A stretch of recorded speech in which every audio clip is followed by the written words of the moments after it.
Record it, yeah. Hell's Kitchen Angel, of course I'm from Hell's Kitchen, New York City, and a lot of people think the record is the Gordon Ramsay show, Hell's Kitchen. I just named it after that. Why would I do that? I don't know. I just love food. I do, but that's not why I named it that. Or it's based off of Daredevil or all these things, which is cool that there's so many things, references to my neighborhood in all these things now, because people are like, is this inspired by Daredevil? I'm like, actually, that show takes place in the neighborhood I grew up. So it's cool to sort of tell people about that. So a big part of it, of course, was growing up in New York and how that affected my life. And you know, a lot of the songs of this record, one is Hell's Kitchen Angel, the title track, which is about this girl that I met in high school when I was on the subway and just finding this relationship with this person.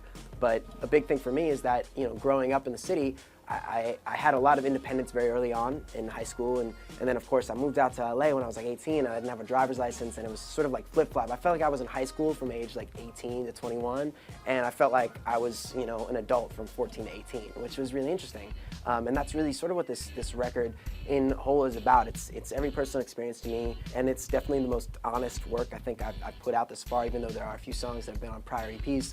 You know, there's songs like I mentioned before, like Home, which is about this scared pregnancy I had, and realizing that, you know, I wasn't ready to be a father, but what if I had to be? You know, am I ready at 23 to be a father? And thinking of the names and thinking, are we gonna live in the city, where are we gonna live? And all those things that happen at the different hours of the night when you haven't figured it out yet, and then going to the drugstore to get that pregnancy test and whatever else. And just everything when you're looking at this person, like, is this the person for me? You just realize so much with something like that.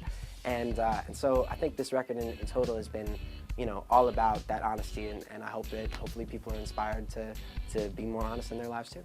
My songwriting process is different depending on the collaborator often, but what I love to do is, like, you know, if I'm inspired by a specific concept or an idea, I'll sit down at my piano. I can't read any music, I just kind of clunk around on chords and figure it out, and whatever feels right to me, and I'll just sing that, or I'll sing something a cappella. I'll just figure out a melody and just roll with that. And I like to just kind of roll until I don't feel inspired anymore. If I don't want to write the full song at that moment, I don't do it. I just, whatever is coming to me.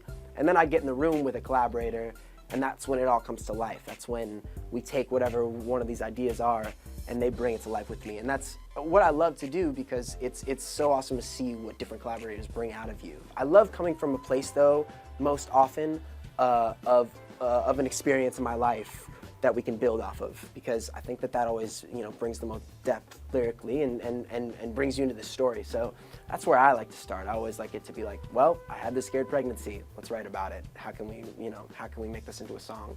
And that's, you know, that's always where it starts.